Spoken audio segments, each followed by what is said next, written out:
Hey, welcome to another edition of the Official Visit Podcast. I'm Andrew Greif. I'm with Tyson Alger. We're both beat writers for the Oregonian.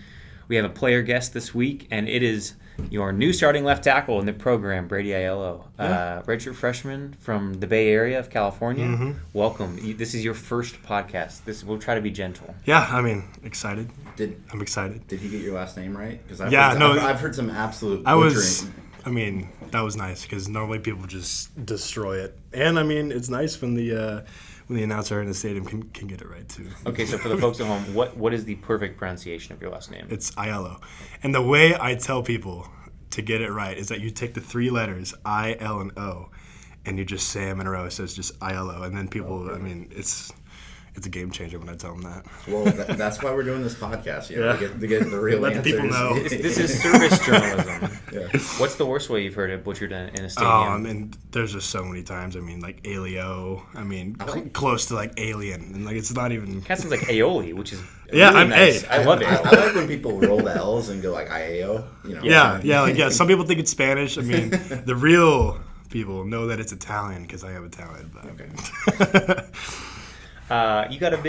You're all of a sudden in a big spot, and obviously you played it earlier this year. It's not like this is your first game, but what are your emotions like this week? Oh, I mean, nothing's really changed because I mean, UC Davis, I was set with the start, so I mean, it's not like it's my first start, but it is conference play now. I mean, it's definitely amping up in the intensity, and I mean, I'm just trying to take it day by day, just like we normally do during practice. Do people like recognize you on the street a little more now? Like, hey, I think you're that guy who's taking Tyrell Crosby's spot. I don't know. That is true. I mean, yeah, like in the stadiums, like when we're walking out, I mean, just like pregame, I mean, a lot of fans, like I just hear my name being shouted out. I mean, that didn't really happen last year, so I guess, yeah, it's been thrown around.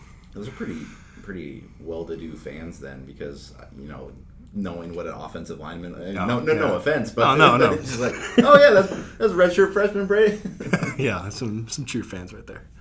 Wow. How loud was it on Saturday in the stadium? Yeah. Like that's what we're interested. I mean, we're up in the press box and it's kind of relatively shut off. They got glass. We go down to the field and it sounds loud, but when you're actually trying to, do your job, like how was that? Well, when you're on the sideline watching the defense play, you can really tell how loud it is. But when you're on the field, I don't know what it is. It just kind of gets blocked out. I mean, we did great as an offensive line, no false starts. I mean, it was still super. I still remember that last play. It was just so crackling. Just the whole stadium was just so loud. And when they were playing that song going into that last drive, I mean, it was really just getting the whole crowd amped up, and it was just a crazy atmosphere to play in. What was the biggest crowd you played before? Was it Autzen, 54,000? Oh, yeah. And before that, what was it? It was my high school, like, tiny dozen. Yeah, tiny little high school in the Bay Area. Not a big football high school at all. It was just more, academics and all that. Yeah. Sports wasn't really that big. What? Just because everyone's talking about it, what do you think of the orange this week? Oh, I like it. I mean, Kenny showed us the uniforms during fall camp, so we got a little sneak peek of them. But I like it. I mean, it's something that we've never done before, and we're known for pushing the boundaries with uniforms. So. Are you guys under, because they show you them early? Are you guys under like strict don't talk about this orders? Oh, yeah. I mean, yeah, we can't be talking to the public about anything we really do. So There were some leaks. Apparently on Snapchat this week. Really? Because last night we wrote a story that said, are the Oregon Ducks going to dress like the Duck this weekend? Mm-hmm. And this one guy tweeted at Tyson and I and was like, yeah, so-and-so put his orange cleats on Snapchat.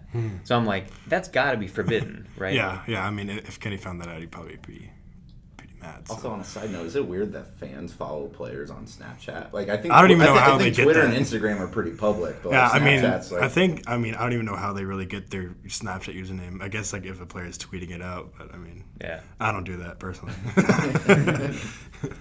You guys are. I love talking to you guys, like offensive linemen in general. I think you guys are the most cerebral, and usually probably the funniest players as a position. But you're setting the bar here high for this. But I'm just saying, you four redshirt freshmen seem like you're really close, closer than than most offensive linemen typically are. Yeah. How soon did you guys, whether you're being recruited or when you first got here and all enrolled, what kind of brought you guys together? I mean, I didn't really know the rest of the class until I really got here, like day one of summer last year. But I did meet Cal on my official visit, so I got to know Cal a little before. But I mean, Zach, Shane, and Jake, just kind of met them first day. But that first day we really clicked. I was rooming with Jake, Cal, and Shane. So, I mean, we really got to know each other. Shane and I, I mean, really tight, best friends. I mean, it's pretty cool that he's playing left guard and playing left tackle. And, I mean, we just have that bond, that chemistry, which shows on the field. Who were we talking to after the first game where, I forget, we were doing a podcast and they said that, like, it was Hansen. That on the first play of the first game, Shane Lee said, "I'm afraid I'm going to get pancaked," and that's why he jumped. Do you have those nerves like that come out for you too, or you've been pretty surprised at 54,000, 90,000, these big stadiums? You've been pretty calm. Yeah, I mean that first play against UC Davis was my first real big time snap, and I just tried to focus on just what we do every day in practice. I mean, you can't really think too much about what's going on around you if you just focus on your job. I mean, your life will be easy. Right. Did you play other sports in high school? Yeah, baseball, but then I hurt my shoulder, so I kind of... What was that? Were you playing baseball while you were being recruited for football? I got recruited. Many people don't know this, but I got recruited, I mean, like, after my junior year. I was really under the radar, and Oregon really, I mean, they really picked me up and offered me, like, pretty late in the recruiting stage, because I was 6'5", 230 pounds, like my junior year of high school. So, like, I mean, 230 pounds is offensive lineman you wouldn't really get looked at. But my coach and I, high school coach and I, we really just set the bar. And, I mean, we're like, okay, like, we can do this. Like, we can play Division I football here. So we kind of just took a whole new level into everything. I trained really hard, put on a lot of weight. And how much food are you eating while you need to put on weight? Oh, I was eating it. My mom did a great job. She was making protein shakes in the morning when I woke up, protein shakes when I got home from school, and at night, and all of that. I mean, she was really big in the process too. She was really, really supportive, and but yeah, ended up getting this Oregon offer and coming here. The reason I was asking was when I was talking to Greatwood, I think in fall camp, and he said he really likes watching his offensive linemen play other sports because I think he was watching. The Throckmorton play basketball. And he's like, honestly, I can tell a lot more about an offensive lineman by the way he plays basketball than watching him play football. I was just curious. I mean, I played baseball, but many people don't know this too. I swam when I was 4 years old up until 16. So I was a big swimmer growing up. And swimmer, baseball, all the sports as a kid. I played soccer growing up. I also played basketball. But I just didn't continue those all the way through until... What events in swimming did you... Well, I mean, all the events, but my main events that I liked the most were backstroke and freestyle. I was a big back. Big swimmer. You're just a big swimmer. Was that a Michael Phelps inspired? Like your parents putting him in the pool being like, all right, let's hope. I mean, swimming's kind of big down in California. Yeah. Just in general. So a lot of my friends at that age, they were swimming. So it was just like kind of like, okay. I mean, it was just like baseball, any other sport. I mean, you would just start off your kid, swimming, and then if they liked it, you just continue with it. So if you were 230 pounds your junior season, you put on a lot of weight. So how do they see? Were you going to camps? Like entering your senior year, like how did Greatwood kind of get on you at that point? I reached out. I reached out to Oregon, emailed them, put on my junior highlight film, and. Did you have any reasonable expectation that they would bite? No, I mean I was expecting me to play, like D1AA, because I had a UCA Davis offer, but my first big time offer was Washington State. So that's when I really thought that I could really do it, play here at Oregon, because that's always where I wanted to play. What's that day like when you get your first offer? It was crazy. Yeah, it was just a phone like call. In the chocolate factory, you open up the letter and you run home. Yeah, tell mom she's crying and then all that. So it's pretty cool. I feel like with the first offer, I would feel personally, like I would feel indebted. Like I would need to be like, like I want to jump at this, because like especially if you haven't been offered for a long time and you're kind of wondering, and like it's the first D1. Like it would be hard to play cool with not just immediately committing on the spot, knowing that maybe some stuff could roll in. How hard is that to be like, it is late in the process. These people are obviously showing interest in you, and yet you kind of know you need to keep things open. I don't know. Was that hard at all? I mean, yeah, it was hard, but I always had my eyes just set on Oregon. I just really liked what they had here and Coach Greatwood and all the guys. So I just really pushed for that and ended up getting it. How familiar do you end up being with the defensive linemen that you're blocking by the end of a game? You guys talk much? I mean, some guys like to talk. You get tired of seeing their face, like yeah. I mean, we don't really like them. I mean, we're supposed to beat them up. Right. I mean, but yeah, after the game, I mean, some guys on the D-line talk more than others. I mean, some guys will talk a lot more crap. But I mean, yeah, like some guys just like to talk and in between plays, but we're kind of focused on going fast. And that you can share with us. What's the most odd trash talk you've ever heard that just made you go like, what? I mean, some guys were calling us fat, but I mean, in reality, we're twice as fast as them. So I mean, it doesn't really make sense. That feels like pot calling kettle black a little bit. Yeah. Linemen going, you're fat. Well, aren't we all? That's why we're here, right? Yeah, come on. Huh. What's Greatwood? I know that his wife brings cookies on Fridays. Oh yeah. Bakes you guys cookies. Yep. He brings you guys out to his place, kind of on the river for some rafting every summer. Mm-hmm. You do the golf tournament. We talked about Jake with that. What's your favorite part about Greatwood? I mean, I feel like there's a million good Greatwood stories out there, but like, what makes him the coach that people kind of revere? Oh yeah, Wood. I mean, he's like your dad away from home. I mean, he's just an awesome man. He'll teach you how to be a great football player. He'll teach you how to be a great man, which I think is just really important in a coach. I mean, football's a game, but it's also, a learning opportunity for life. Yeah. And Wood really takes that seriously. Yeah. So yeah, he invites us over during the summer. We go tubing and all that stuff, and he's just a really good host, and not just football all the time. He makes it easy to just like live and be like a normal student athlete.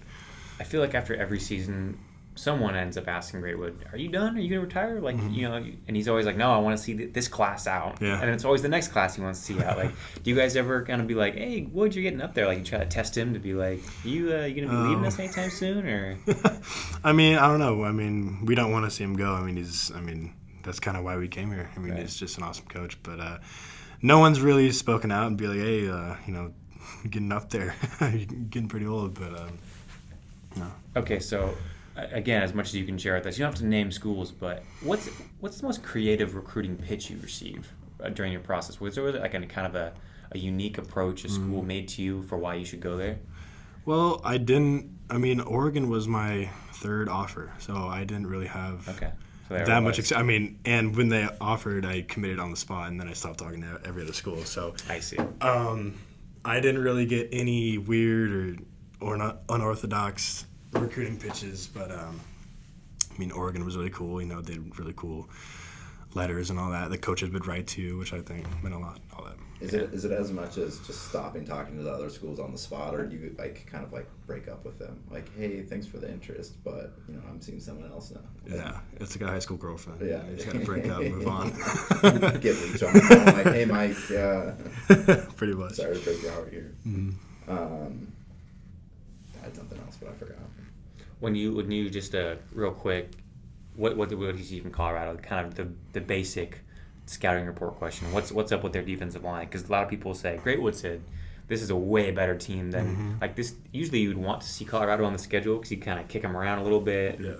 This team seems a little bit different, a little bit better.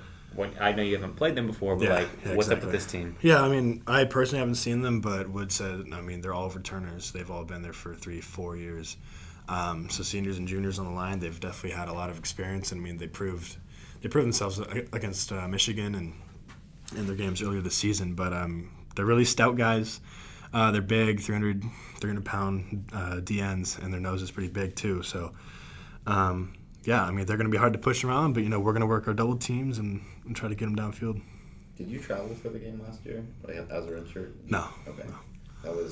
That was the longest game I think I've ever. Oh yeah, Cam. Cam was talking about it too. Like they ran the ball 60 times, and that's just insane. But hey, we'll take the challenge. That was the game that Tyrell also got. Well, a bunch of guys got stuck in the elevator Oh, before the game. yeah, I remember that. Yeah. Oh, okay. So before we let you go, we were talking about this a little bit off mic, but you now have an official Highlight tape. one career rush. Oh, yeah. Take us through. What were you seeing? Were you running into daylight? Oh, I mean, the ball popped out. It was right in front of me. It was like a halo. No one else was around it. It was just like a glowing object, and ran it up, scooped it up, and I just took off. I didn't know what was going on at the time. I just picked it up, started running. I know. And thinking about it now, I should have bounced it outside. Maybe broken a tackle, gotten the first down out of bounds. But I think if you would have beat that guy, you were gone. Yeah, I mean, it was daylight. I had Shane on my right blocking downfield, and no one else was downfield, and it was. I mean, it's sad. You tried to juke that guy. Yeah, you put a juke stick on him. Is that like just an instinctual thing you've been planning for years? I guess that's just instincts. I mean, kicking in, just the You athleticism. can't teach that, Andrew. It's athleticism you can't teach. Yeah. Well, did you get some crap after that? I checked my phone after it, and I was like all over Twitter. I mean, all my friends back home were like tweeting at me and like showing me this video of me just getting dropped on the ground. It was pretty funny. You guys just lost a close game, and then you got your friends showing you videos of you getting. Yeah, exactly. Hey, but I've got two rushing yards in the season, so. Yeah, I think you're leading the line right now. There you go. Hey, well, thanks a lot for joining us, man. We really appreciate your time. Awesome. Yeah. Yeah, man. It was fun.